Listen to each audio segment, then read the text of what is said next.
I will call the Board of Selectmen back to session on Tuesday, August 13, 2019. Board of Selectmen had been in executive session back at 6 o'clock. Recess from executive session, or came out of executive session, went into recess until being called to order. We will start with the Pledge of Allegiance, please. Allegiance to the flag of the United States of America and to the republic for which it stands, one nation, under God, indivisible, with liberty and justice for all.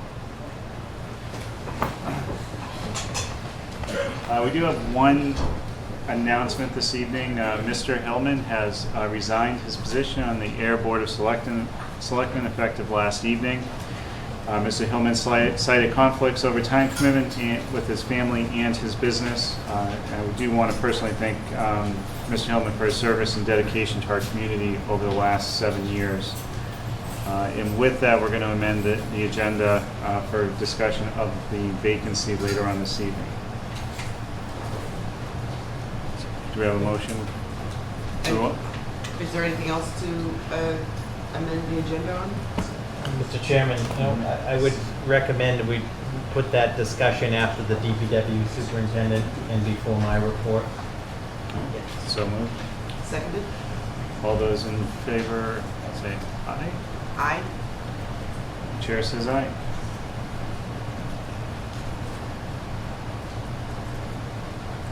Still early. Is anyone here for public input this evening?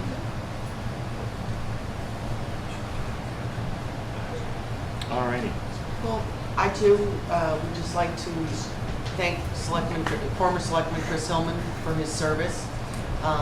He was one of the first selectmen that I met when I first decided to run. And it has been not dull, as I would tell him, having worked alongside him for almost 7 years. And he did a lot of stuff for the town, and it's greatly appreciated, and he'll be missed. And we wish him very well. Mr. Chairman, Yes. if I could just also Please. Absolutely. I would like to also just thank Chris Hillman for his 7 years of dedicated service to the town as a selectman. I started working with him when he got elected in 2012.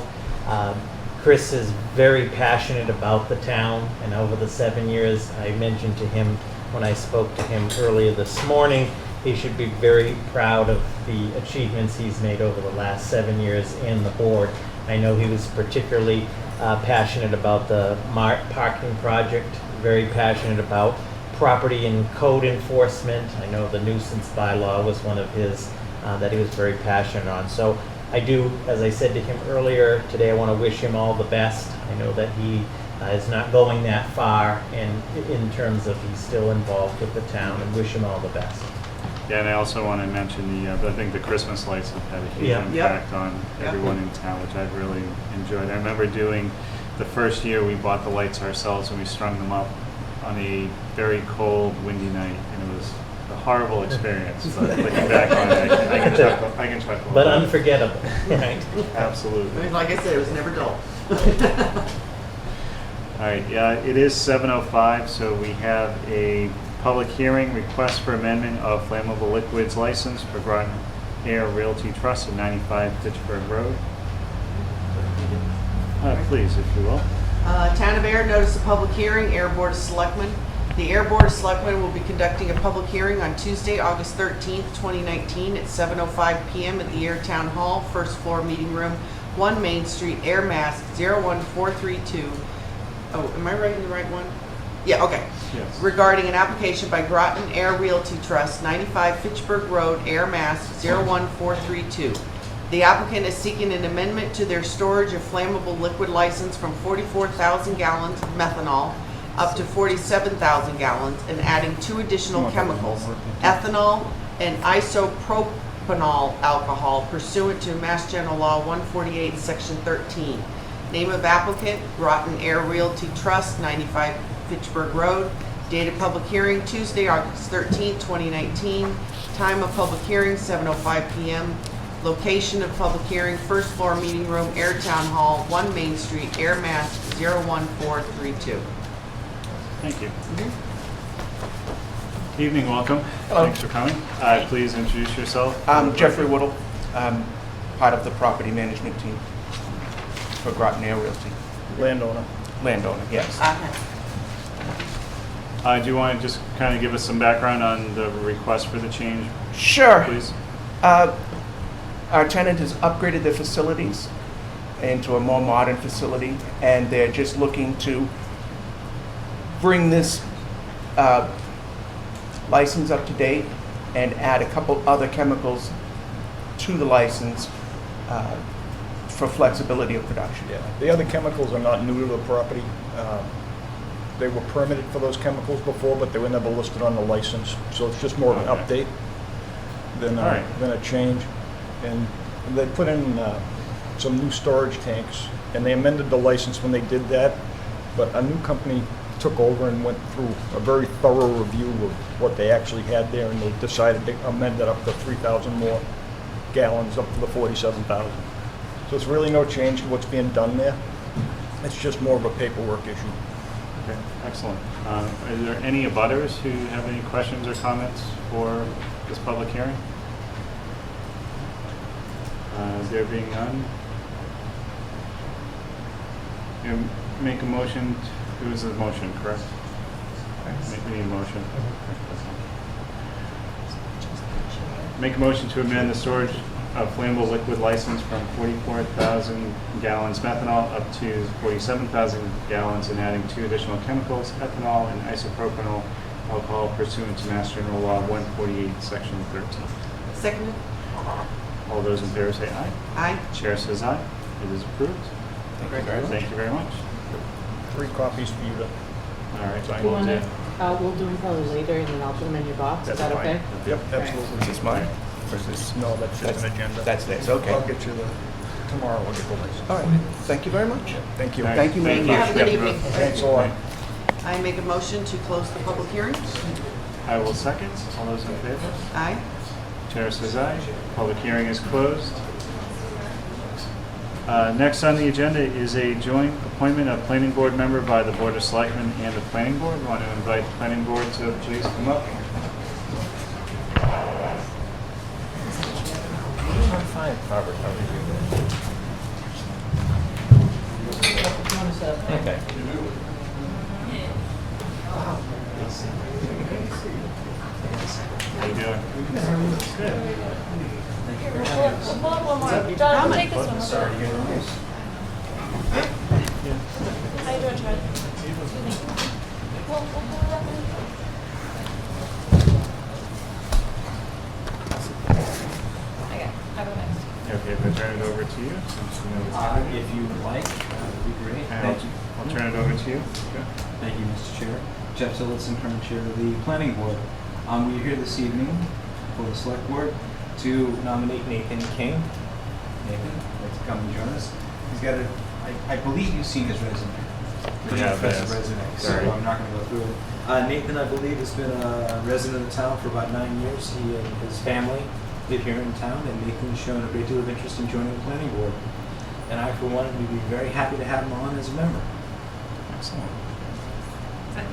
Yes. I Not think that's quite a there. unanimous, I don't.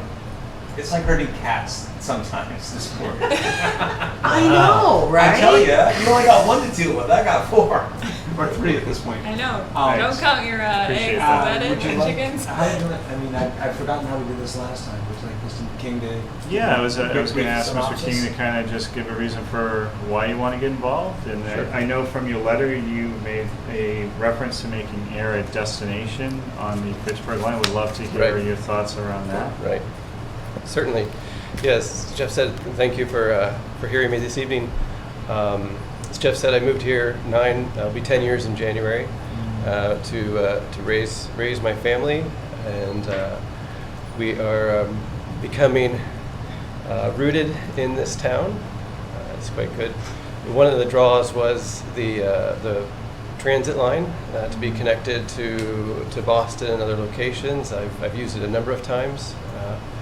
to get to the airport and for my own work. The other thing that attracted us to this town is the affordability of this town. There's a good balance of commercial and residential properties, and this town of Ayer has a downtown. Many of the communities in Massachusetts don't have that downtown feel that gives you a neighborhood. It reflects the idea of new urbanism where you can walk to your staples, which really appeal to me and my family. So why the planning board? I'm keenly interested in what Alan Minoyan's been doing to make the downtown business district more prescribed in his form-based codes, and glad to see the town moving on that. We're going to change what it looks like in 30 to 50 years for the good. The other is just the opportunity to influence. Your influence is a little more applied at the local level. We complain nationally, but we can act locally. So I think this is a good fit to be an influence and a contributor to where the town is going. Excellent. Thank you. Anyone have any questions for Mr. King? Do we have a motion? Hearing that, I would be proud to make a motion that the select board and planning board appoint Nathan King to fill the vacant seat on the planning board until the next general election. I will second. All those in favor say aye. Aye. Congratulations. Thank you. Thank you, Nathan.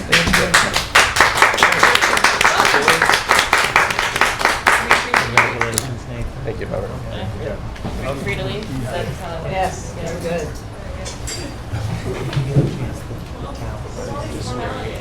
Okay, great. Okay, Nathan, if you want to step in the middle and get sworn in, we'll see you upstairs. Okay? Have a good evening, everyone. Thanks, guys.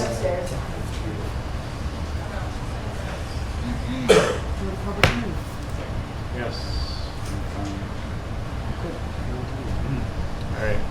Next on the agenda is a public hearing petition for underground conduits and fixtures for National Grid, Plan 28015264, Pole 6 on Littleton Road. Would you like to- The Town of Ayer noticed a public hearing, Ayer Board of Selectmen. The Ayer Board of Selectmen will be conducting a public hearing on Tuesday, August 13th, 2019 at 7:10 p.m. at the Ayer Town Hall, first floor meeting room, 1 Main Street, Ayer, Mass. 01432, regarding a petition by National Grid to install approximately 660 feet of conduit from pole 6 Littleton Road to transformers 1, 2, 3, and 4 pursuant to Mass General Law, Chapter 166, Section 22, Plan Number 28015-264. Name of applicant, National Grid. Date of public hearing, Tuesday, August 13th, 2018. Time of public hearing, 7:10 p.m. Location of public hearing, first floor meeting room, Ayer Town Hall, 1 Main Street, Ayer, Mass. 01432. Thank you. I'll invite representatives of National Grid to please come forward.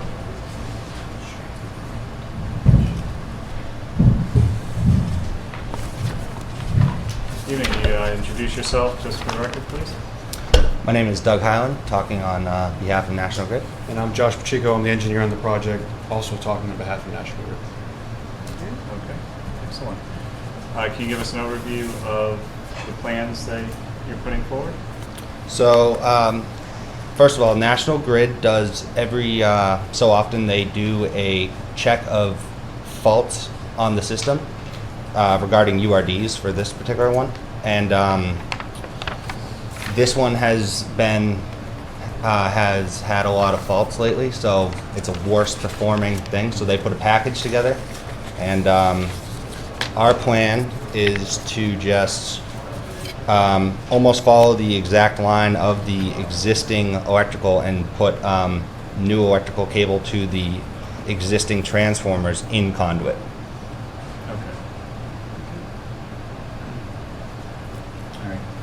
So we went through the department review. Conservation Commission did have some concerns whether the work was going to be within the 100-foot buffer of wetlands and the 200-foot buffer of the riverfront that does run behind the property. So, Yeah, so Please. Mr. Chair, after speaking with Joanne just this afternoon, you guys were gonna submit a notice of intent, I understand, Exactly, to the Conservation Commission. So what I would recommend to the board is we can continue this hearing until a time and date certain, which would be our next meeting, September 3rd, 2019, and we'll pick a time. And we can, at least once you're filed with the Conservation Commission, we can go forward. before we do that, is there any butters or anyone who has public comment on this hearing? No? Okay. Excellent. So I would suggest next meeting, which is Tuesday, September 3rd at 7:05. We can continue it till that time. We'll make a motion to continue the public hearing to 7:05 PM on September 3rd. Seconded? All those in favor? Aye. Chair says aye. We'll see you gentlemen back on the 3rd. Thank you very much. Thank you.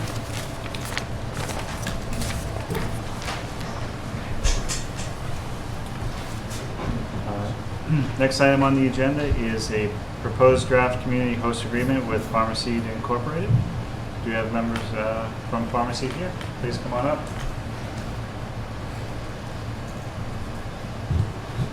Good evening. Good evening. You want to just introduce yourselves, please, for the record? Dave Gianetta. Justin Smith.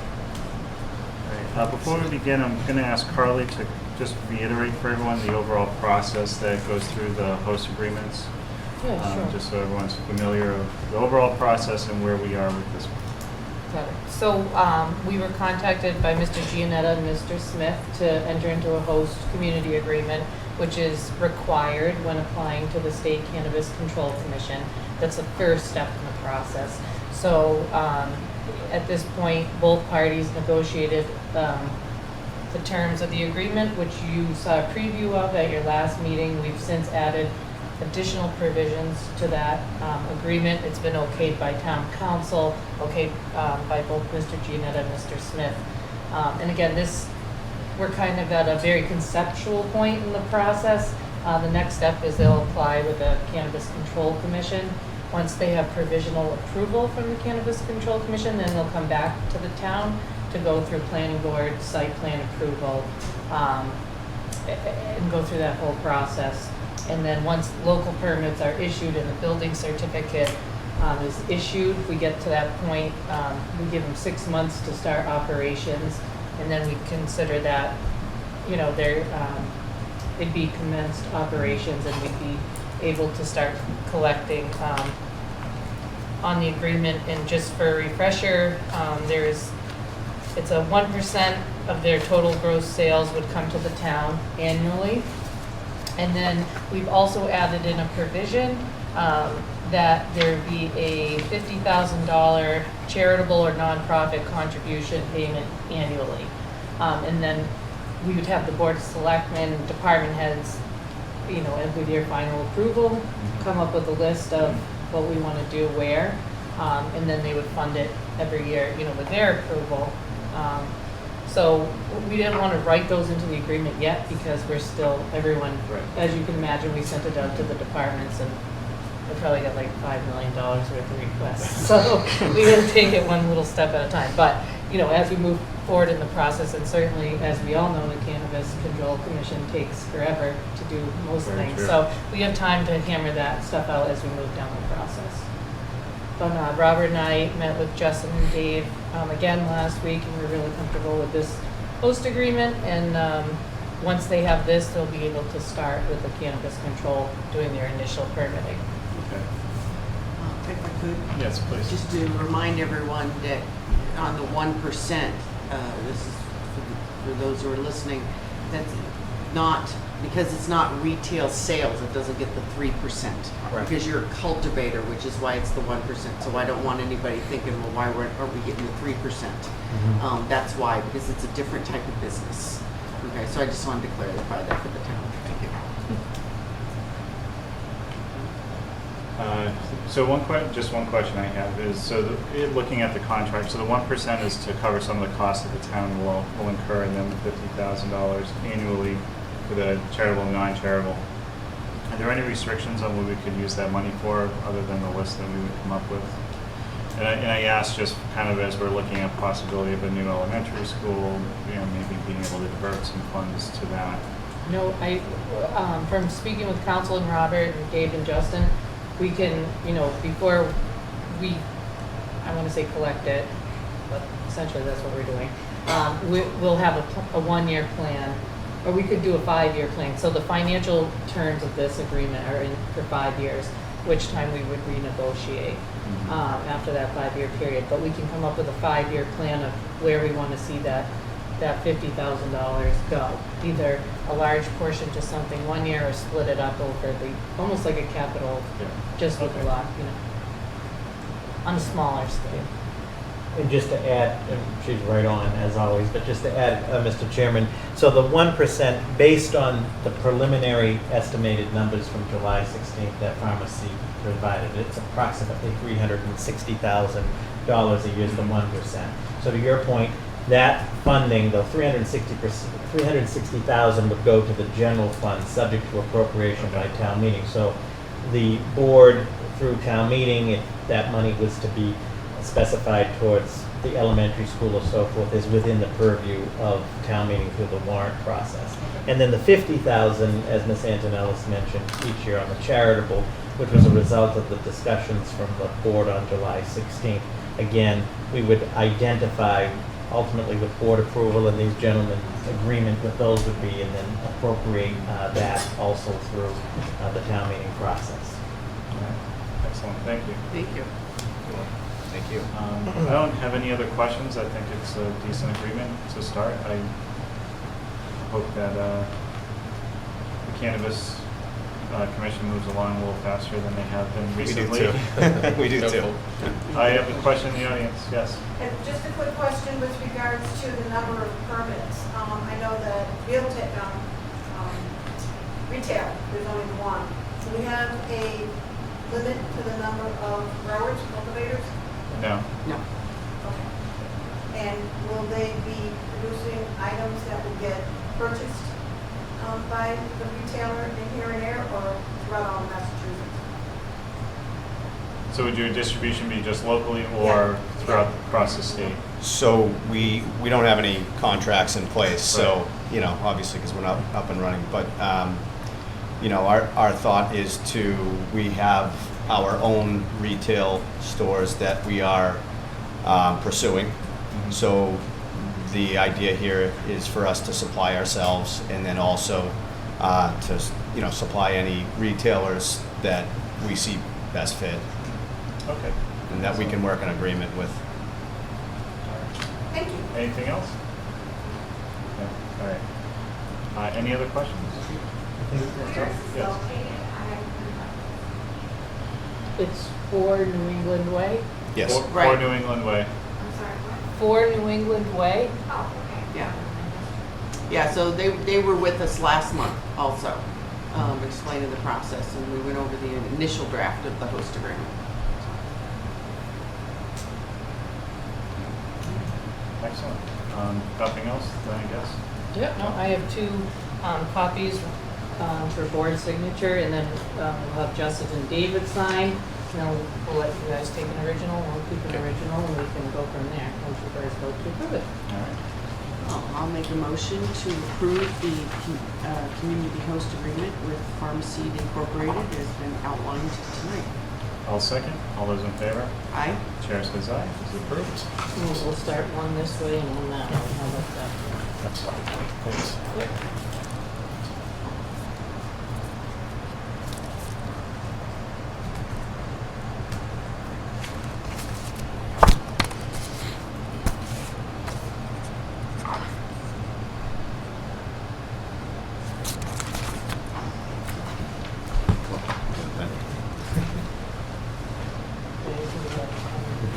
Sure. Yeah, thanks. Yep. Oh, shoot. Really? That didn't take long.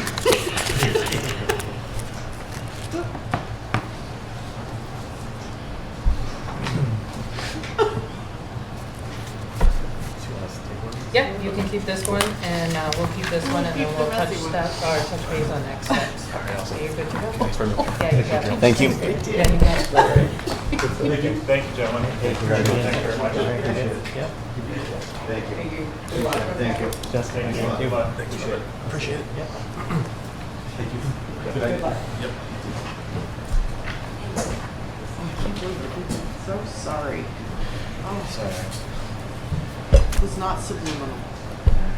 Up next, we have Charles Schultz, Building Commissioner, to discuss fees, review, and recommendations. Good evening, Charlie, Charlie. how are you? So if you have your packet, I threw some numbers here Yeah. for you to review with me. If you want, I'll start with the building department. Okay? Yes. So I did a 10-year average on that because my database went back that far. And you can see the number of permits. I gave you the high, the low. The revenue is 152 is the average for the 10-year span with the high and the low. And then cost to sustain the department has my budget.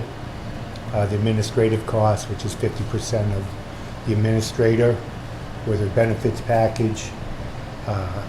The other one would be my benefits package, vehicle, and then support was counting payroll, utilities, council.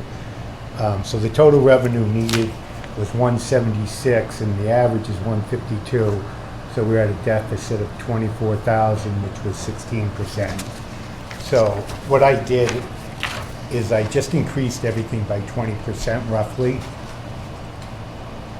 to bring it up to cover the cost of the building department. And these haven't been done since 2002. Okay. How do we compare to surrounding towns? Always the million-dollar question.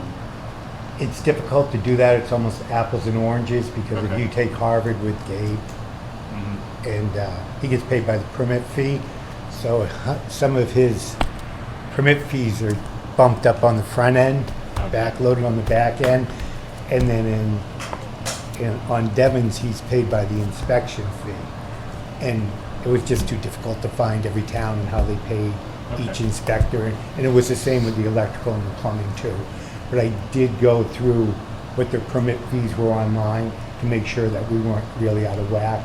And some we were a little higher, and some we were lower. So everything was pretty much average. Okay. Good. But I thought this was the fairest way to do it. We'd have to probably review it 4 or 5 years down the line when the inflation catches up. So that would be the building department. Next is the plumbing.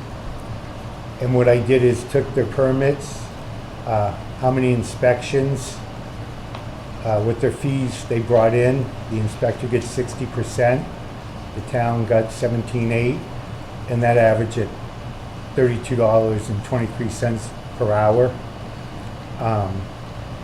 So I'm proposing a 20% increase in fees, which would bring it up to 54.3, and then I gave you 3 different scenarios to look at. One is keeping the same split 60-40, and that would pay the inspector $38.68.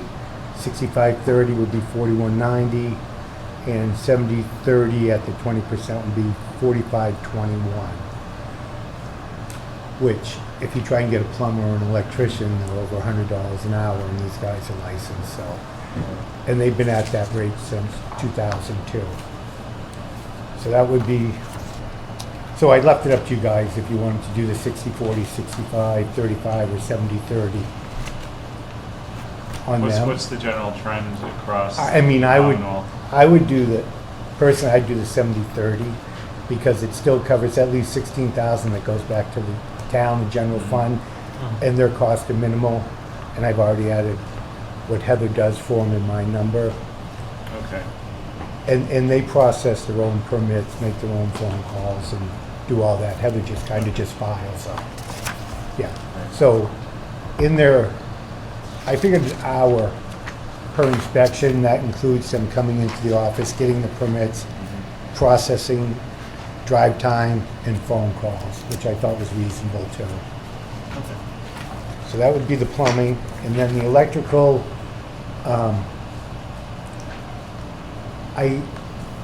did the same thing, but I increased his by 25% because his fees were low compared to the other towns I looked at.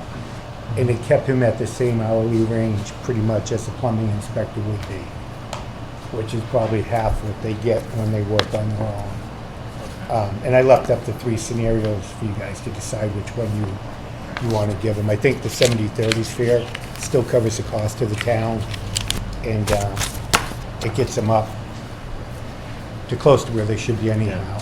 And then we have one more, the sealer measuring weights. I'd like to hold off for that for like another month because I found some discrepancies I want to take care of before I bring it in front of you. Okay, no problem with that. On the split, do you have any issues with the 70/30 on the plumbing and electric? No, I think that sounds pretty fair. I agree. 2 questions. One is, these would be in effect immediately? Okay. Yes. And 2, when would we be looking at the rates again, since it hasn't been done since 2002? I think it should be done every 5 years. Every 5? Yeah. Judging on the economy, if we have slips and falls, you know, if you look at it every 5 years, that's reasonable. Okay. Do you think that the cost, the increase that you're proposing tonight, it's going to cover the cost like 3 or 4 years from now? Well, that's why my department was at 16%. That's why I wanted to increase it 20. Okay. At least to cover it a little for the future years, and then we can look at it again. And if I see a trend where we're not getting in as much permit fees, I'd certainly bring it right back up to you guys to adjust it. Because it should be self-sustaining. Good answer. I don't want to make any decisions. Yeah, that's what we're here for. All right, then. Well, then I make a motion that the building department fees be increased 20%, Yes. and that the electrical and the plumbing fees be both increased 25, oh, I'm sorry. So electrical, 25%, Yes. with plumbing, 20%. Yes. So just to give you an idea, I know we've done, but the electrical inspector, when he does a pool, the old fee was $41. He has to do an underground inspection, a grounding inspection, and a final inspection. You got 60% of $40 for 3 inspections. Yeah. Yeah. So,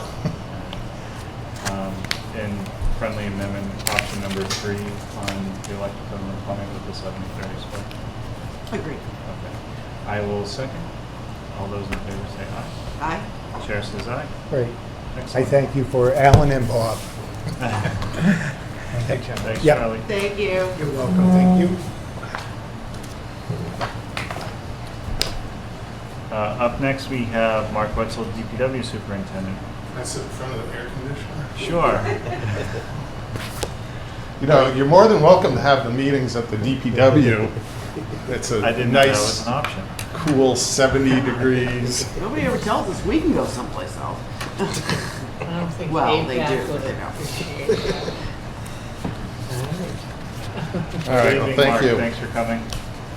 So I have 2 project change orders. As you probably noticed driving around town, there's a little bit of work going on.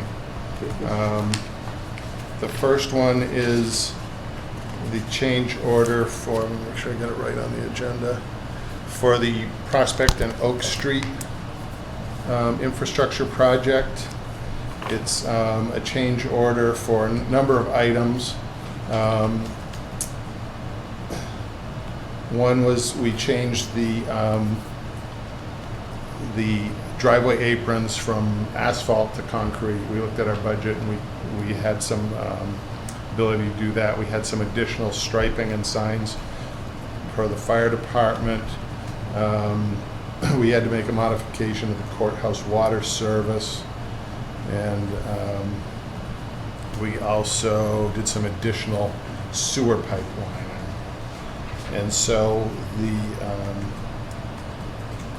change order amount is $67,324.58, which increases the contract to $758,577.92. And this is for signature by the chair. We have 3 copies.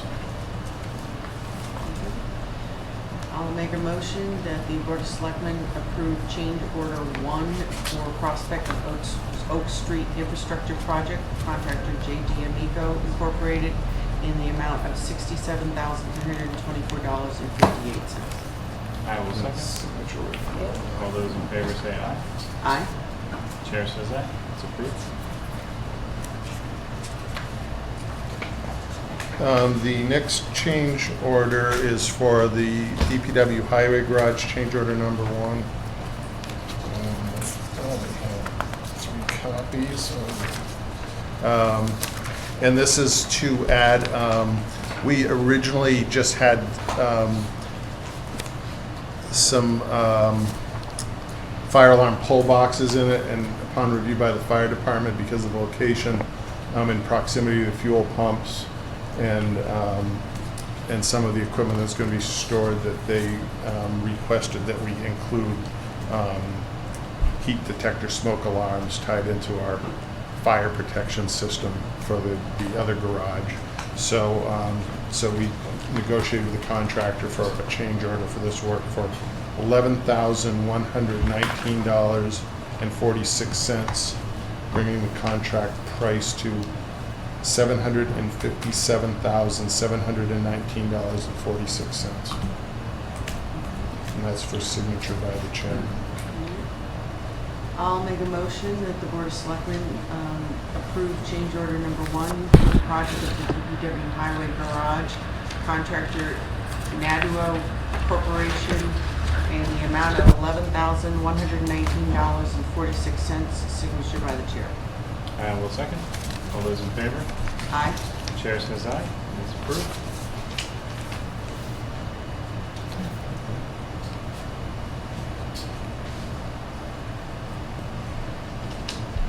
So I also wanted to give the board an update on some of our projects. We have a lot going on, and just to kind of give you an overview of some things, and you can ask about any project that I don't cover also. But as you know, we're in the 3rd year of our YouthWorks program. The program is, we have 2 groups of 4 kids for 4 weeks each. The program is sponsored by Central Ave Compassionate Care. And the idea is to give some of our young people an opportunity to learn some job responsibilities, learn some skills, and make some money.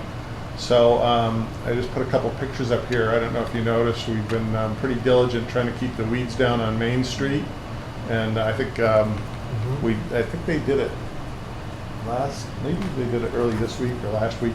But Main Street looks really nice. They do a really good job. Plus, we've done some of the other side streets. I think they were working on Washington Street, and I noticed that Groton Harvard Road was looking a little shaggy, so they got up there. We also have them painting hydrants. They paint a lot of our facilities. If you notice, the transfer station shed looks pretty good.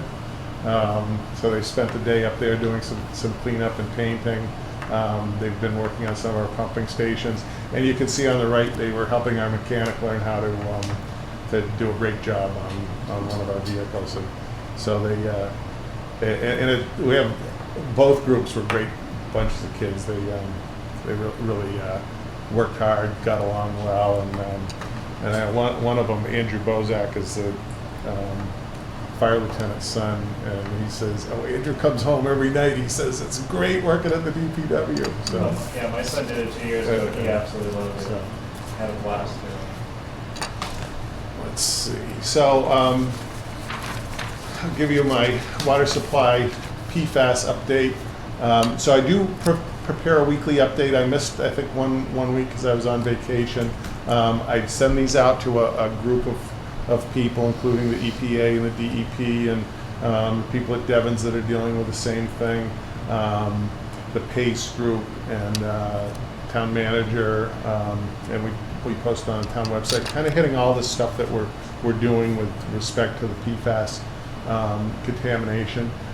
The Army installed temporary treatment for well 8, which is 2 granular activated carbon filters. We've been having some startup problems that we're kind of working out. First we had some issues with too high a pressure. We got that resolved, and now we're starting to see some minerals build up in the filters, so we're coming up with a plan to fix that. The permanent growth pond PFAS treatment facility, that's just started construction. We did that back in June, signed the contract, had the pre-construction meeting, and so they've been getting their materials together. They've done some layout up there, and so they should be actually starting construction either later this week or early next week. That is, I submitted the grant, hopefully the final grant application. The Army is covering the cost of that. The final number was about $4.4 million that the Army's going to fund for the town. We did a preliminary design for Spectacle Pond PFAS treatment. We have much lower levels at Spectacle Pond, but the state is looking to lower their health advisory level from 70 to 20, and we usually run in the high 20s, low 30s at Spec, so we may have to do something out there if the state comes through with it. So we've done a preliminary design. It's going to be very similar to Grove Pond, but we have to make some adjustments because the site's a little tighter, the rough estimate with a lot of contingency in it is about $6 million for that total project cost. I am working with the state to try to identify where the contamination came from, and I identified some potential groundwater contamination sources, but I met last week with Littleton, and Littleton's Spectacle Pond well, which is on the other side of the pond, has similar levels of contamination. I think now we have a better idea of where it's traveled and where we need to look. So we might have to rethink who we think the contamination is from. But they're now in the same boat we are. Also, we have an outside water ban that's been pretty successful. If anybody at home is watching, I don't advise that you plant a lawn in August. It usually doesn't grow very well. You'll have a lot of weeds if you go at any places with the people that have planted their lawns in July and August. It's not really grass that you're getting a lot of other stuff. Wait till October and put some time and money into it. We do issue variances for people that had planted lawns or new landscaping. We issued about 40 variances, and those have restrictions on when they can do that. And we also have been monitoring the compliance, and so far we've had about 30 violations where we've given out warnings or first fines, but it has been pretty effective. We normally run in the summer, our flow can be as high as 2.5 million gallons a day, and we're running about 1.8 right now, so it's reduced the demand significantly. Oak and Prospect Street project, this is a CDBG grant, the one we just signed the change order on. We combine that for the town share. We're using some of our Chapter 90 money for the paving and some of our water main replacement money to make up the difference between what the grant was and what the total project cost was. So they've completed the water main replacement, the drainage installation, they've lined the sewer, and they put down the pavement yesterday. I wish I brought the picture of the water main. It was a 4-inch water main. It had about 1.5 inch pipe in the middle. So it was. I figured that was about the worst pipe in town based on the age and the size and the condition. And when we dug it up, it was pretty bad. So the next step they're doing now, they've got the binder in, they'll begin putting the curbing in, and then once they have the curbing in, they'll put in the sidewalks.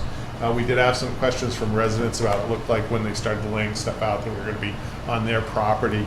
The only place where we might be on someone's private property is just tying in the driveway aprons. And as I mentioned, most of the driveway aprons will be cement concrete instead of asphalt concrete. So it'll be a big improvement for the driveways. And hopefully they'll be completed in October. Chapter 90 paving, the projects that we completed, the Pleasant Street from Howard to Taft and all of Taft Street. The next is Pearl Street, where we're going to repave. We did the water main on it last year. We replaced some drains. We found a couple drain crossings that we need to replace, so we're doing that this week, and then we'll get out there and pave that road. There will be some sidewalk on Pearl Street on the eastern side where there's an existing sidewalk. We'll put in a new sidewalk there. And then the next plan is Washington Street from Main Street up to Highland Ave, and we'll put in new sidewalks. That'll be a combination of concrete and asphalt sidewalks, but we'll have granite curbing on the entire length. And then once we get those two projects done, we'll look at our budget. And one of the roads that is in relatively decent condition but needs some maintenance is Mulberry Circle, so we'll do an overlay up there. That won't be as expensive as some of these other streets where we have to rip up the old pavement and put down new pavement. And Complete Street Grant Award. We received a grant last week of $200,000 to construct a sidewalk on School Street from East Main Street to Peroni Park. I asked myself why a sidewalk costs $200,000. And it's because the Mass DOT makes us use their cost estimating process, but I would be surprised if it cost that much, but we do have a grant to cover it. And right now there's a part of a sidewalk. The sidewalk goes down as far as Prospect Street, and then, but it's a pretty active pedestrian area with people going down to Peroni Park. We have the Housing Authority property there, we have the park, and we have the new walking trail around the park. So it'll be a big improvement to that area. It'll tie in with the future East Main Street project and the Prospect Street sidewalks. And we'll design it this fall and put it out to bid and construct it in the spring. Just a couple other projects around town when you go out and see things. DPW Highway Garage, the building, the foundation's almost done. The building is coming either Friday or Monday. It's a pre-engineered metal building, so that'll take a couple weeks to erect, and then we have to do all the electrical and things. So we'll probably be moving into that in October. You people that go up to the landfill are probably surprised at how fast those panels are going up and how close they are to the transfer station. When did they first get approved? It's kind of been a lot of starts and stops, but I think we signed the lease about 2 years ago. Yeah, that's what I think, yeah. But then they have to get what's called a post-closure use permit with the state. And then we're also waiting for the governor to change they had to authorize another solar program for them to get the credits from it. So it's hopefully, it's hard to say exactly when they'll start generating electricity because they have to wait for National Grid once it's all done to tie into the system. But I would guess by the end of the year, it'll be tied in and they'll be generating electricity. I also talked, Alicia's here, I also talked with her about a program that we'll be starting to promote that. So Citizens Energy, which is Joe Kennedy's program, you must have seen him on TV where he's buying fuel and giving it out to or selling it at low prices to low-income people. This part of this program is that they will sell these net metering credits from the solar farm to people who are what are called on the R2 rate, which is the low-income electrical rate. So they'll sell the credits at a 50% discount to people. And they're estimating you could save about $300 a year if you join that program. So we'll start publicizing that throughout town, but I think it's a good opportunity for the community. Rotary Stormwater, you probably been by there, you've seen them out digging. They started a couple weeks ago, and so that'll be going on. That's not one of our projects, but it's pretty noticeable in town. I don't think it has a significant impact on traffic at this point, No. other than people will be. When is that expected to be completed? I think they said it's probably about 2 months worth of construction by the time it's all done. It's going to have a really nice landscape plan. They're going to do a nice job. I'm not really sure what the benefits are. They're basically building a stormwater detention basin so that stormwater will flow in, the solids will settle out, and then it'll flow out. So it should improve the outflow into Grove Pond. The Fitchburg Road and Harvard Road sidewalks that MassDOT just completed, those are all set and usable. There's I think they have some cones and things out there, but those were two sidewalk gaps that we identified in our complete streets plan.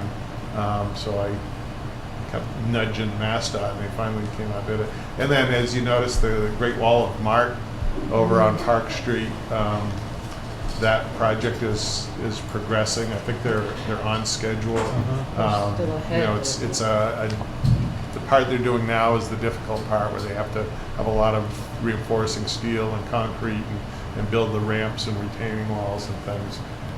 Most of the project is precast, so when they get all the foundations done and the ramps done, then the precast will come in and they'll kind of plunk that in. So I think they're talking about December kind of that. And that's it. Thank you, Mike. Thank you. Any other questions on anything? Janice?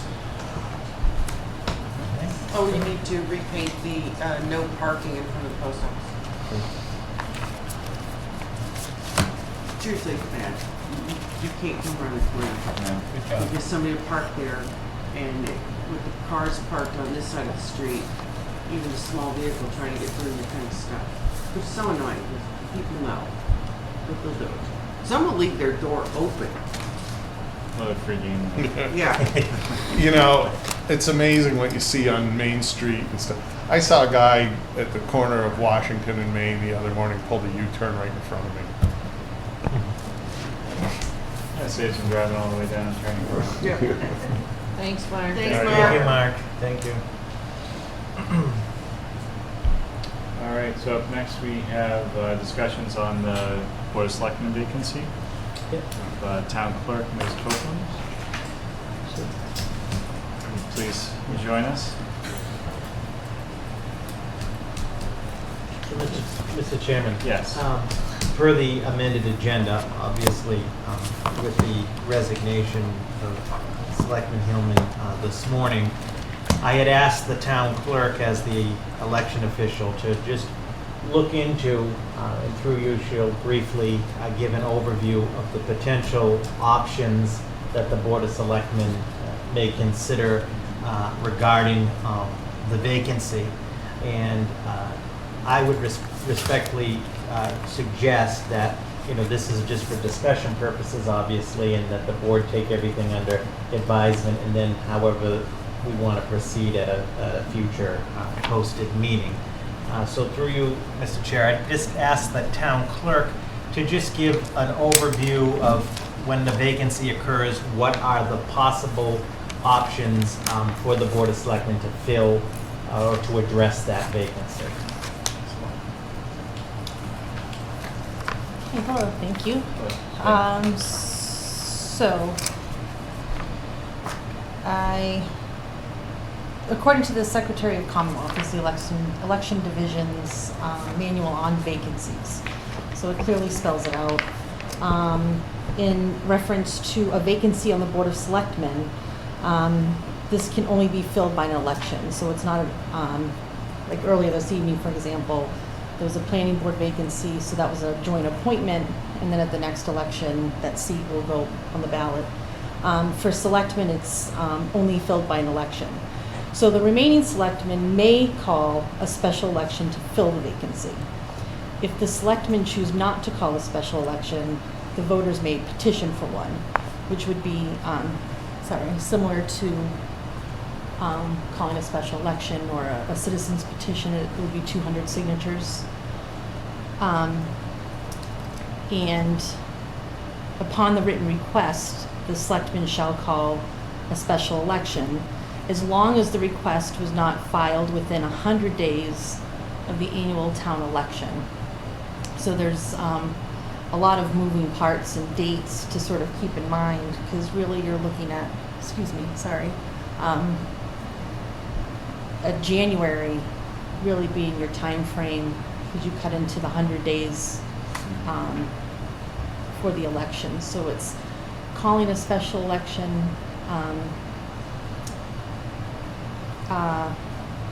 In the event you call a special election, you're looking at a 55-day window from the date that a special election is called to the date of election. And what that 55 days is, recently we had a ballot question. A ballot question is under a 35-day guideline, where a office is 55 days. It's technically 51, but I was saying 55 for a 4-day buffer and make it an even number.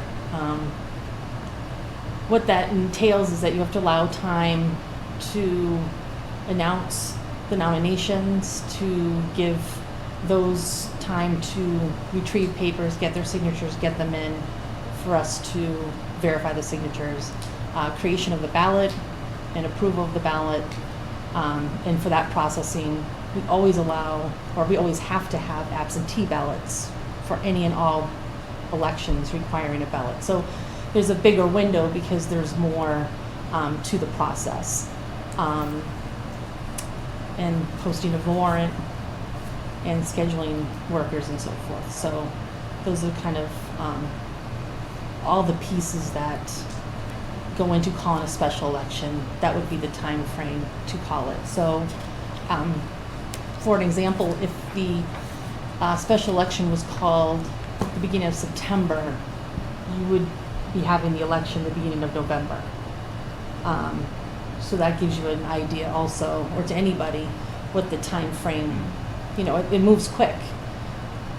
So it gets you even closer to that 100-day mark, where then this position will be on the next ballot in April. So we will have 2 selectmen seats on the ballot in April. The 3-year term that is up annually, and then this remaining 2-year term, because Mr. Hillman was just elected this past fall, so it was a 3-year term. So just to clarify, and to make sure I'm understanding what you're saying. So if in September we called a special election and it happened in November, that individual who was elected in November would have to run again in April. Right. Yep. Okay. So I want to make sure too that everybody understands. Right. So whoever ran potentially- would have to run twice. Correct. So Yeah. they would have to pull papers for this fall, or Right. for the special election, and then yes, again they would pull papers to run again. So it's a pretty, the way the timing is, it's a really quick Right. turnaround with everything. So it's that's just information I want everybody to be aware of. So And there's a cost associated with the election itself too. yes, I ran those numbers in anticipation of your question. Just the potential cost of an election, the ballots and machine programming, because we have the 2 machines. We have 2 machines. We have one handicap accessible machine for the visually and hearing impaired. The ballots and so forth, signs that I put out around town, paying the election personnel based on a 13-hour day, and supplies. It comes in just over $5,000. That's just to run an election at any cost. And just to go back on based on the 13-hour day, local elections.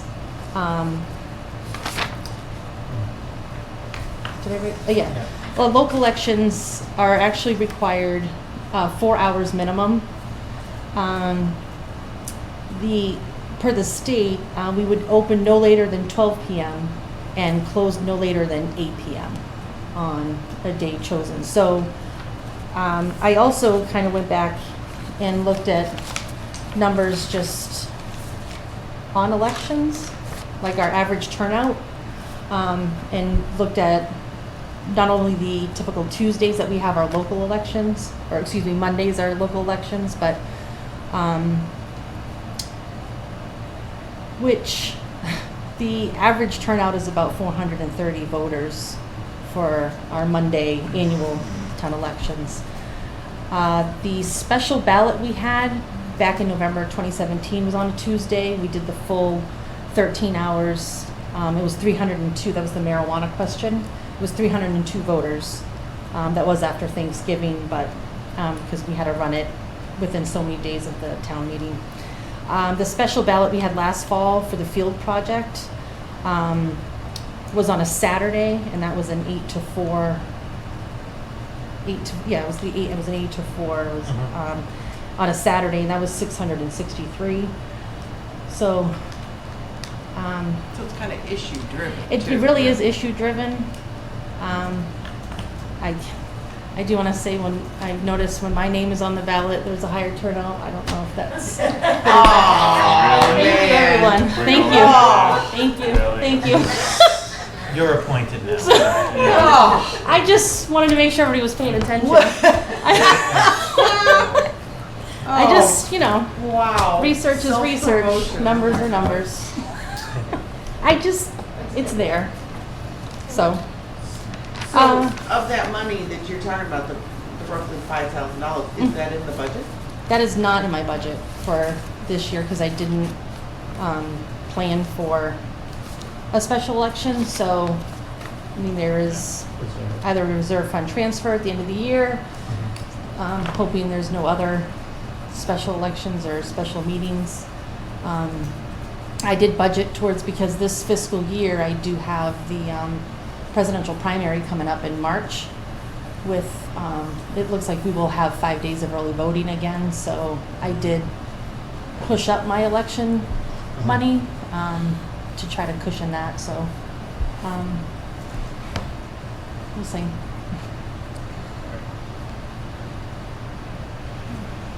Mr. President. Through. So, Madam Clerk, just to, for the sake of discussion, just to clarify the potential options. So one option is the Board of Selectmen could take no action until the April election. Correct. And then at the annual election, there would be the regular 3-year seat that's up, as well as the vacated seat for the balance of the 2 years on that term. Yes. Now, of course, at any time, if 200 or more registered voters were to submit a petition to you to call a special election, then the Board of Selectmen would legally call that election if petitioned. Right, outside of that, the 100-day. Outside of the 100-day. And would that still require the 55-day waiting period? So it's still, yeah, Okay. so that still comes into effect of. So it's a Of holding s- narrow window. It when the really election is, could happen. because if you hold it just, if it's, say the petition's in October, November, so you push out a month. So, I mean, yes, the petition could be received in December because it is outside of that 100 days, but you're looking to have an election in February. And then and then that term would only be for so many months until April. So really the person would be pulling papers again in anticipation.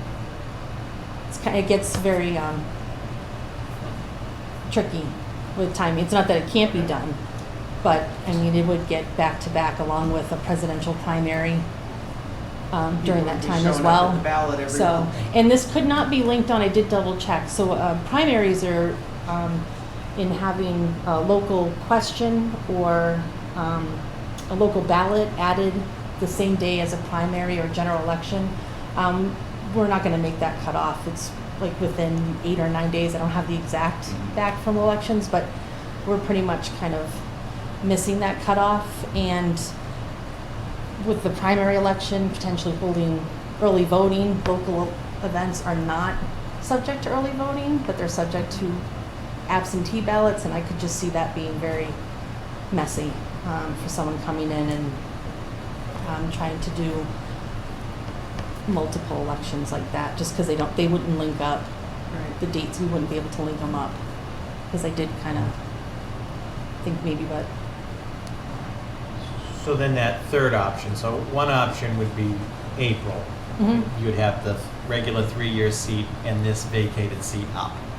yeah, Right. that's happening no matter what. So that's one scenario. The Yep. second scenario is potentially if there's 200 or more, a petition, and we'd address the petition. And then the third scenario, if you will, is if the board were to call a special election, Yep. follow that schedule that you mentioned, right? Yeah, yeah. And the individual that was elected in the special election would still have to run in the annual election. Right, it's only to continue to April 27th, 2020, so it would only be for the time, but if, you So know, somebody could run for election and basically be elected for like 85 days.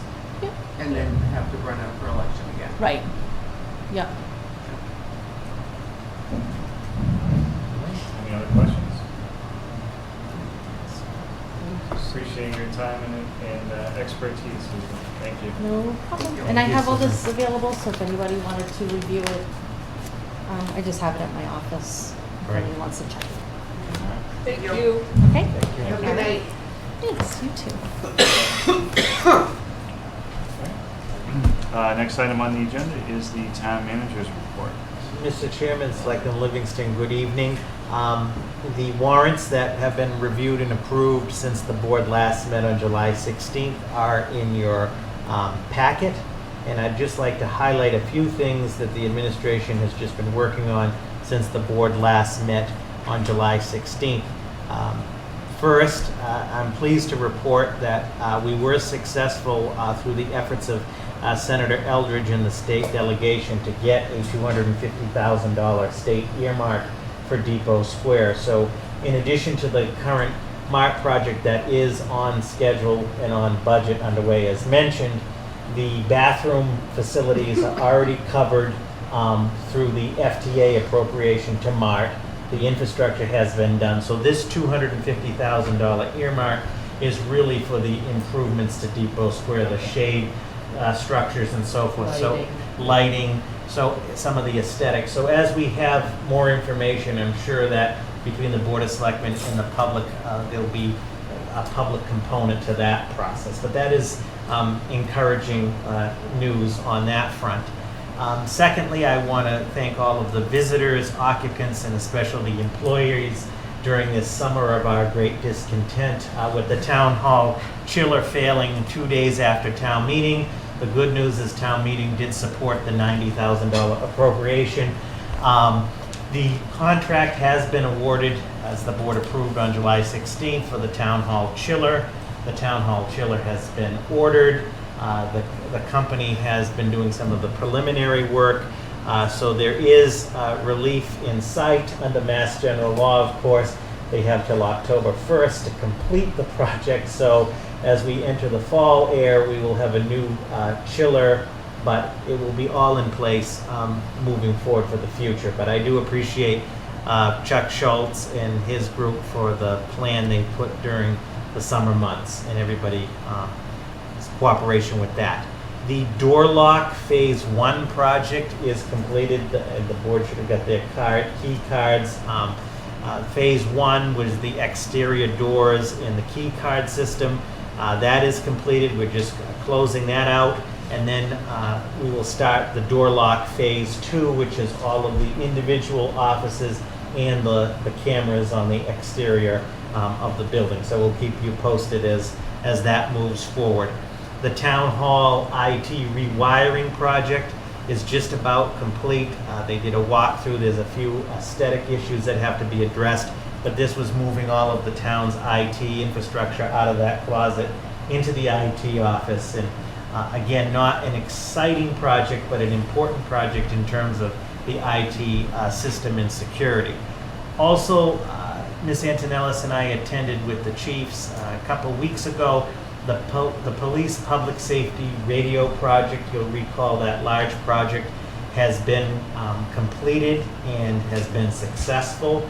I will be transmitting to the board, and we can put on the website the final presentation we saw. It's quite interesting, just so that the people of Ayer can see the investment made into the public safety radio system. So that's another positive project.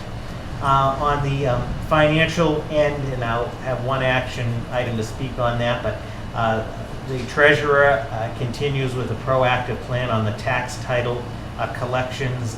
Tax collections are all favorable.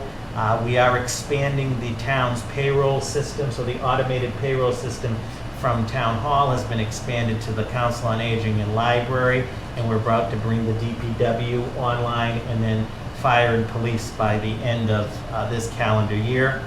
All of the labor contracts are in place, and I appreciate the board signing those, so we're in good shape. There's one contract upcoming that expires on June 30th, 2020, is the Town Hall clerical contract coming up. The Senior Center feasibility project is moving forward. We have another meeting the beginning of next week, and after that meeting with the consultant, we'll begin to set the stage for the public process of that and have some more update for the BOS, as well as some of your input as we move forward with that. It's hard to believe on July 1st we finished, if you will, the budget, but it never ends. So the FY 2021 budget calendar, the budget book version 2, all of those things, Mr. Chair, are in the planning phase, and we'll get the board together. The OPEB Board of Trustees needs to meet in September, and all of those back to school nuts and bolts as we move forward. As the board is aware, at the invitation of the Historic Commission is having a meeting they've asked me to come to tomorrow at 6:30 p.m. and I'm bringing a few department heads with some experience and expertise. The 150th anniversary of the town will be on February 14th, 2021, and the Historic Commission is having a public meeting tomorrow at 6:30 just to start some brainstorming and some thoughts of what would we like to do for the 150th, what can't we do, what do we want to do, and so forth. So if selectmen have suggestions, please get them to us, and we'll have more to report after that meeting. Obviously, we want it to be a public process and a public celebration, and also get the schools involved as well. I will also be convening a meeting, we've just been trying to get everybody together on the form-based code that passed for Park Street. I'd like to have all of the departments meet to talk about next steps. So it's passed at town meeting on Park Street. Okay, so what does that mean? What's the plan to move forward? So I hope to have that meeting shortly and have more to approve, update to the board on that. So on the form-based code, and you mentioned Park Street, so I live on realtor.com, see what's going on. And plus my aunt's old house is for sale, so I want to look at it. So I was looking on Park Street, and they're listing, some of the properties, but in reading the description, the realtors are talking about the form-based code and the economic development community director and all his work and everything. And it was a really nice little write-up on these properties as far as, what the town of Ayer envisions and, to entice businesses in and everything. So I just thought it was kind of nice. Yeah. And we'll have more to report. Two of the things of this meeting, two of the focuses, there's some work that needs to be done, and nothing is ever easy, involving the sidewalk and the street, if you will, as it pertains to the form-based code. And of course, the new car property that has the underground tanks. The town, we have felt from the beginning, needs to have an active role in facilitating, if you will, the remediation of that property. So once we have that meeting, we'll share with the board and the public sort of updates on next steps. I think the takeaway is that with the passage of town meeting, we are committed to making that form-based code move forward and not just sit out there as a provision. It was like the quickest approval ever at town meeting. Yes.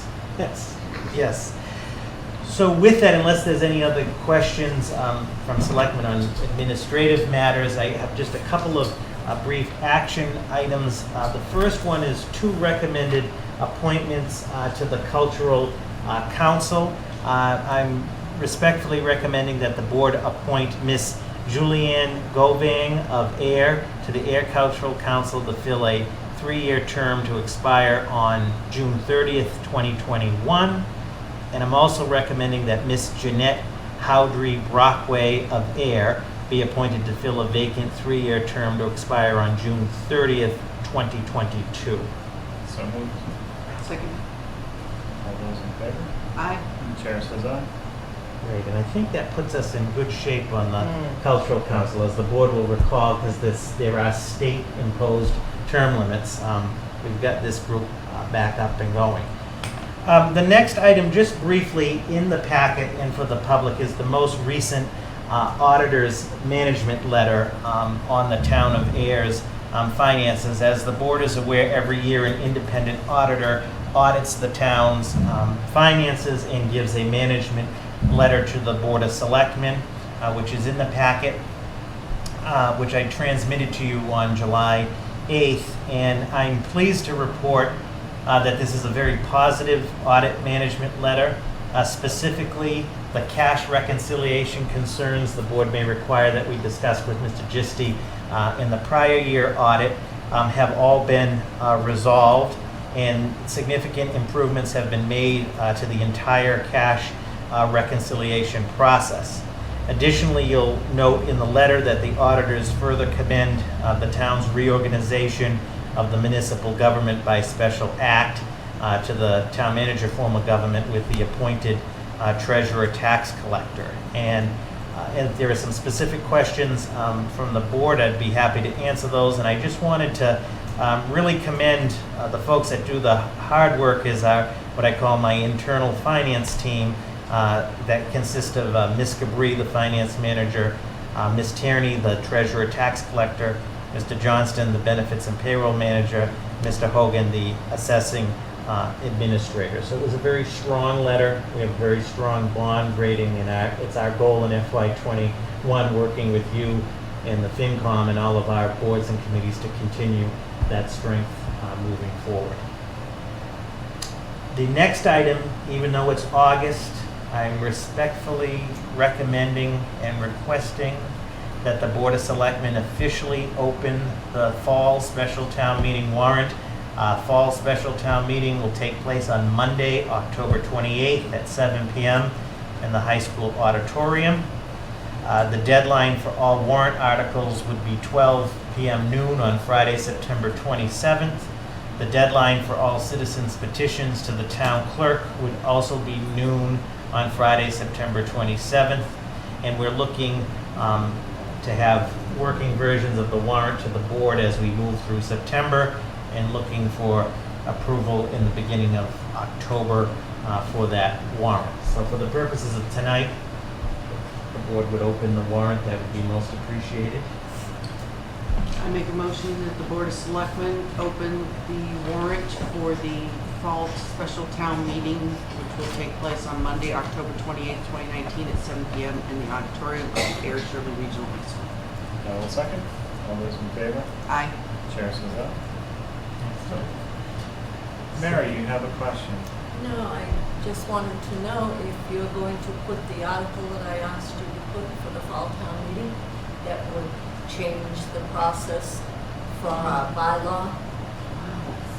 I did. 5 seconds we opened the warrant. I think it was 3 seconds. Yeah, and she is like already on it. Is that something we could She's work to even, facilitate? Mr. Chair, she's even ahead of me, because I had a snapshot and I had that question on here.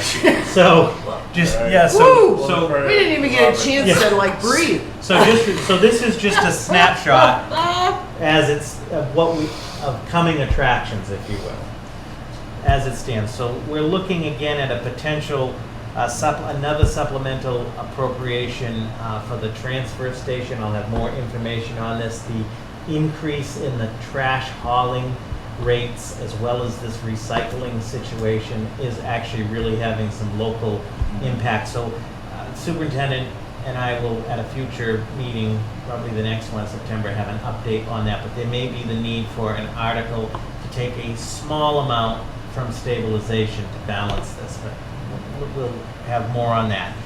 The spec pond situation on the PFAS, the superintendent, the Army is covering the Grove Pond, but the spec pond piece, there may be that borrow authorization for Grove Pond may need to be changed to spec pond. Again, more information to come. We may need more time on that, but again, this is just a preview. The Conservation Commission has been very proactive with their wetlands bylaw. In fact, the final version through their process went to town council today for legal review. We will, of course, brief the board on the highlights of that as we move forward, but the wetlands bylaw is in good shape. There is an open space zoning bylaw from the planning folks dealing with the issues of open space and the Petapawag component of that. More to come on that. Again, as I've told all departments, we're not putting anything before the Board of Selectmen unless all the ducks are fully in a row, of course, but just a preview. We'll talk momentarily through the chair when I have the chair of the CPC come up about the issue of the CPC surcharge, so hold on that. And then the West Main Street form-based code is something that Alan has originally wanted to do both of them in one fell swoop, is the West. And then, and it's right here, I have a question for the board, election/ATM article date to be discussed. So I know that Yes. that's brought up as well. Mary will do it. Yeah, so that's sort of a preview as of today She's gonna understand. of what it's looking at. All right. So, Excellent. Thank you. All right. so with that, I would suggest, Mr. Chairman, in the interest of time, if the board, putting forth the article or articles, the article to change the election and the ATM piece, we can get that draft article. That's the easy part from town council. The question is the specifics. As we discussed before, is the election going to occur after the town meeting instead of before, the date, and so forth? So respectfully, I think we should have a more robust discussion on that at the September 3rd meeting as to the specifics involving the town clerk as well. Yeah, I agree, and I think one of the other items that we had talked about was changing the start time of the town meeting to try and see if we can start it earlier. Is that specified in the bylaw? The bylaw is pretty specific, so we're going to be talking about specific day, time, right? So Okay. we can put together sort of a options sheet, but I think as the board has discussed before, we've talked about it so much that put it before the voters. The question is, what are those specifics? Yeah. Okay. So with that, through you, Mr. Chair, I'd ask Ms. Janet Provadakis to come up on this issue, and I'm going to turn it over to her. As the board is aware, originally the plan, and it still is the plan, that would like to propose a town meeting warrant article to look at changing the CPC surcharge from its existing 1% to 3%. Janet will speak to all of the important reasons why. Since that discussion, it is a two-part process. So it has to pass a town meeting warrant article to make the change, and it has to pass a ballot at an annual town election. And the state statute is specific. It has to be at an annual town election.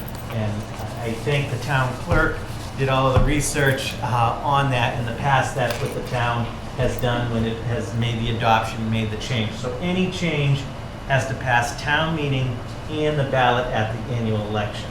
So that sort of change, if it was just the town meeting piece, we were looking towards just the fall. Now that we have to, it makes sense maybe to have it happen together in the spring.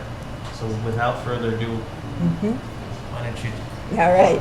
Thank you very much for giving me the opportunity, because I want to go ahead and start the discussion, to see what we can do to increase the monies. The surcharge itself right now, as everybody knows, it started off at 3%. It was a shock to the system at 3%. people wanted to go ahead and reduce it back to 1%. So we had like 2 years at 3%, and then, like I say, it ended up going back to 1%. To go ahead and put it back to 3%, there's a reason why the CPC is asking for that larger amount instead of just jumping like to 1.5 or 2%. At 3%, you get additional matching from the state. So there's like a trust fund that gets built by the state. 80% of that is dispersed during the first phase.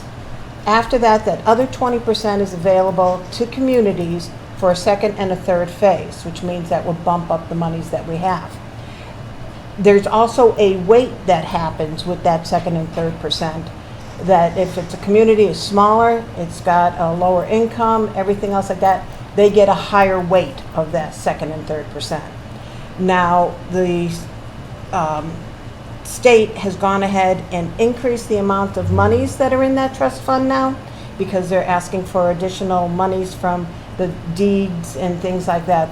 There, increases in some of the fees. So that bucket itself right now is going to be increasing. Out of the approximately 175 communities that have CPA started within there, 70 of them are at 3%. They take a lot of that money that really we could be using here. So I've got some numbers that I've ran. It's going to, if we do this surcharge, it will affect an average homeowner here by about $90. It's going to increase over the year, $90 the surcharge, because the surcharge is you get your taxes in, whatever that tax amount is, it's the percentage on that, and that's what goes ahead and moves along. So with that, speaking with Tom, the assessor and such, that's how it's going to affect. It's like between $90 and $91 per year. I want to go ahead and make sure people realize that we have been a very successful CPC. Scott, as you know, you're on it. We've done over 32 projects, separate projects, within the approximately 17 years that we've been around. For funding-wise, I got my numbers here because I did try to prepare. We've collected approximately $4.3 million out of those 17 years. Out of that, we've awarded over $2,700,000 for different projects. These are the 32 of them. If you look at a breakdown, about 28% of that is for open space, hence the conservation fund for the $500,000. 31% of it has been for housing itself, Pleasant Street School, Fletcher Building. Recreation has been about 17%, and since 2012, we can do a lot more with recreation. In the back of my mind, people have been coming up to us with Peroni Park, the playground, the school, with the field. There are certain ways that CPA funds can be used for that. And then historical, we've done a lot too within the area, even the town hall. It's been about 23%. So when you look at it, like I say, I think we've been good guardians, with these funds. And on the website, the town website, we've put in those success stories so that you can go ahead, click on it, see exactly what we've been able to accomplish with the funds and such. So like I say, I think we've done pretty good. Getting that extra money can take us to the next level. And the next level we're looking at is housing. That's something that the governor is really, emphasizing. We know that we've got, because of the master plan, we started the Affordable Housing Committee. That's also one that I'm on, and I can see Alicia behind me, and I'm chair of that committee. So with that, there are the additional funds that can be used for a housing trust. And we've got someone coming in September to go ahead and give us a lesson on how to create this housing trust. But CPA funds can be used for that. It's sort of like the same thing we do with the conservation fund. If we had the funds for our housing trust, that can help individuals with rental assistance. And it's amazing when you start looking at some of these numbers. I mean, this has been an educational experience for me, that it will give a lot of individuals hope that, okay, great, I know maybe I'm going to be spending, more on this surcharge, but also too, I'm going to get an advantage that I can go ahead and get this type of assistance. So it's going to, be win-win. The other items are you know, if there is people, you know, there are people who may not be able to afford it, there are alternatives to go ahead and write a letter to the assessors and say, you know, due to my income, verify it and everything else like that, we can't afford it. So there is, like I say, you know, like I say, some other alternatives. One thing that I want to also, you know, just let you know that we're looking at that 3% to help us grow, you know, with the form-based code and such, of everything that's going on within the downtown area. And I think I'd like to have your support. I know that I've got support from many in the community that are asking, when are we going to be able to go for this? Because they know on how it can be used for those 4 items. So pretty much, I'll shut up.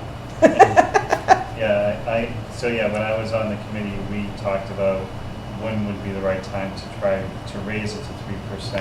And when the rules changed back in, I think it was 2012, where it was open to so much more that it could be used for. Just as an example, pre-2012, you couldn't use it for recreational space that was existing. You could only use it for brand new recreation space. So they've relaxed the rules, so it gives it a lot more flexibility and has a much greater impact on the community. And I'll also reiterate what you said about the need for affordable housing and really being able to, you know, make our community more accessible to everyone. Correct. I do agree on that. Well, you got my support. You have my support too. All right, thank you. And like, you know, Robert was, That was impressive. It wasn't just impressive, the information you give it and how you present it, but I'm sitting here listening to you, and I'm just so impressed by the people that are attached to this town on these committees, these two. I mean, it just, wow. It really, that was, one, it was a great presentation, but it just, I'm so impressed with the individuals that we have that are working on this town together and everything, and it just, that was like really just heartwarming. And it's a great town. It is a great town. It is a great Yeah. town, and I've always known that. But to just even hear all this ins and outs again, to just have it laid out in front of you again, everything, all the moving parts that go on to get anything done in this town, and to have it presented in such a way so that you are reminded of that in one clear shot. Wow. I am just blown away by the talent that this town has. So, me too. That's why I like working with the individuals I do. So it works out great. But thank you. Yeah, and that's why I like when, you know, like I say, when Robert said that it has to be also included within a town election. We were going to try to do it for fall, but we thought that if it gets put on the warrant in the fall, I mean, I'm looking at you guys too.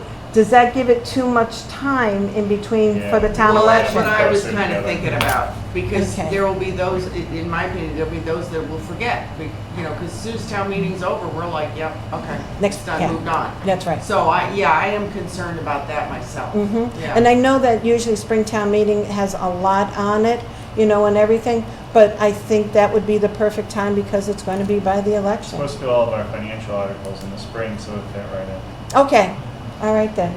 So that's what we'll go ahead and do, and if you have a chance, definitely go onto the website, you know, and see the work that Cindy has, you know, done with all the stories that we were able to put out there. We found out a lot about the fence that got put up over at Page Hilltop School. It was to go ahead not only to keep the kids in, but to keep the critters out. You know, things like that. But again, it would be nice, and working with everybody here, like I say, it's worked out good. So, any feedback you have, you know how to get in touch with me. All right, Robert, that's it? All right. Okay, thank you. Thank you very much. And Mr. Chair, members of the board, as you know, so if we go with the spring approach, the CPC is required to do a series of public hearings for that. And in talking with Janet now, having some more time to tee it up to the spring, we want to really work on getting the word out. We will have a presentation and numbers like she talked about so people can see what it is, what it isn't. So I think it's a good plan to set the stage for the spring. Excellent, thank you. Lastly, and I appreciate the board's time this evening, in the packet you have the updated financial policies. The financial policies originally largely written by Mr. Hood when he was the chair of the Finance Committee, version 1.0, and then version 2.0. I remember this. And this is version 3.0. So what we did is over the last year is we did a comprehensive review of the financial policies. This will be a standing thing because, as we all know, these policies are sort of living, breathing, and changing. What that review consisted of is going through version 2.0, updating, language, dates, titles, and so forth. The review was done, the policies were looked at by the internal finance group. The buy board looked at aspects of it. These were sent to the finance committee, which has blessed this version, if you will. We did an interdepartmental review as well. And what's before you is sort of the culmination of that review process. And I just want to specifically thank Barbara Tierney, our new treasurer tax collector, who sort of served as the point person for this document, implementing the various changes as they came in. So at this point in the process, the policies are before the Board of Selectmen for your review, questions, concerns, and so forth. And then ultimately, we'd be looking for the board to approve it. And then we'd have the Selectmen, FinCom, sign the final ones, and that'll be version 3.0. And as we move forward, we'll have a 4.0 and so forth. So. Yeah, I want to start by saying the buy board itself over the last year, particularly working on the policy update, has been very good to work with. It's a much larger group that is working very well together. I think working through the policies, we've accomplished a lot. There's great input. I know there's been a lot of work because I also threw the budget book at the buy board at the same time. And sincere gratitude to everyone. It's really been a good year on the buy board, and this is just the culmination of some really hard work by everyone involved. So thank you very much. Thank you. And we agree. I think we got a good system going.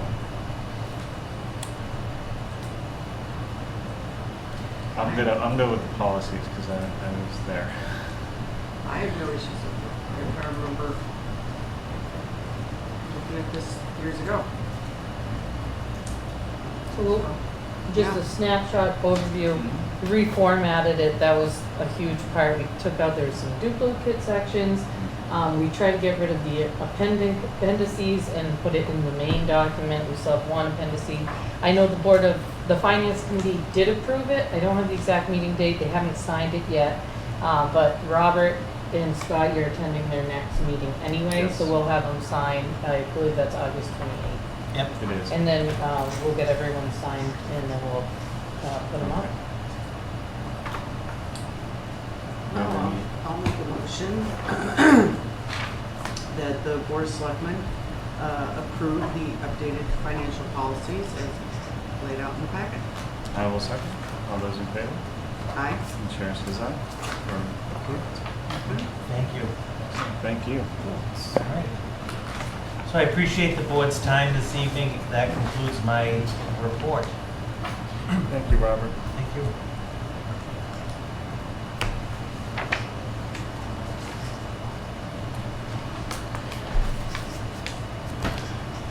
Okay, so we're into new business selectmen's questions. Only one item this evening, which is for myself, for the BOS meeting start times. I'm just looking for conversation, not necessarily any hard decisions this evening. I've noticed that other boards and committees are starting their meetings a little bit earlier than 7 o'clock, 6:30 or 6 o'clock. I know some nights we do run late, so I don't know if an earlier start time would actually be more beneficial. I'm sure it would be more beneficial for the staff, since it always ends up being a late night for everyone who either attends the meeting or for Robert and Carly who are here during the meetings. So I was hoping that 3 of us would be here, but there's only 2 of us. Do you have any concerns with that, with work schedules, et cetera? I think it makes perfect sense, because, one, and I've actually been trying to have this conversation for years. It's not only a benefit to the employees who, you know, some will say, well, they're there anyways, yeah, but you're not adding in the fact that their long day, late at night, you know, are they then going to have to take some hours from another day? So then we can stop that. But also, I think if we could start earlier, there are people that have a problem driving at night. They may be able to attend at least the first hour if we were to start earlier. So who knows, that might be a benefit to them. I think that with any meeting time, if there is some type of an issue, we would adjust for that night. And on a personal note, yes, I would appreciate it because it's unbelievable. It seems, you know, when you count the hours, like from the time you get home from work to the time you get to a meeting, it's not that bad. But you come home, you've eaten, and now you've sat and you're like waiting. And you're waiting. And, you know, so it's very, very difficult. So sometimes I have to show up really, really early to just make sure I stay awake. So on a personal note, I would like it. But I also know that if a situation arrived, we needed to adjust a meeting time for one meeting, we can do it. But I think we should try starting it earlier. All right. So I work in finance, so my work is very cyclical, and there are certain times where we may need to push back to 7 o'clock, but I'm all for trying 6 or 6:30 as a start time and see how that works. I agree. Okay. Do you want to start in September? See Well, how I it was going to goes, or- say, I think that we should. And, but I didn't say it earlier, but we kind of made the motion to do the public hearing at 7:05, so we need That's to a good notify point. them that it'll be at 6:05. Which there's plenty of time to notify them. So the only thing with that, because it's an already posted public has to be hearing, it Okay. has to. The other thing that night, we're gonna be presenting the Boston Post cane. You know, this was before we knew, so they're coming down at 7. So maybe we could start the second meeting No, in that's September? fine. Yeah, That's fine. that's no problem at all. Okay. Yeah, I don't want to throw a wrench in the works here. Robert.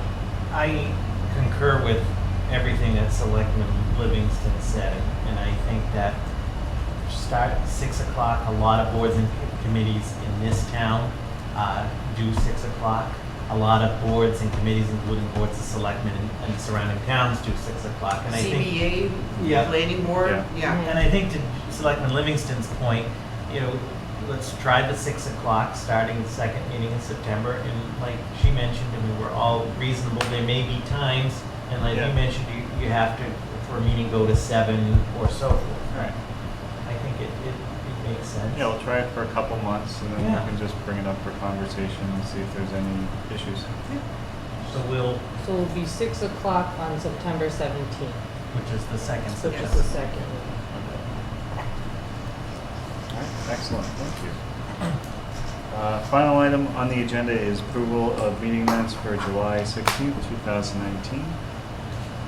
I believe I read them and didn't have any edits. It was a while ago. Yeah. Any issues? Yeah, with them? I don't think I had any issues. I'm trying to remember because that It was so a while long ago. Yeah, so I'm looking at it going, yeah, there was a that meeting. I'll make a motion to approve the minutes for July 16th, 2019 as presented. Seconded? All those in favor say aye. Aye. Chair says aye. And with that, I will take a motion to adjourn the Board of Selectmen at 8:44 p.m. Seconded. All those in favor? Aye. Chair says aye. We are adjourned. Thank you for your time tonight, everyone.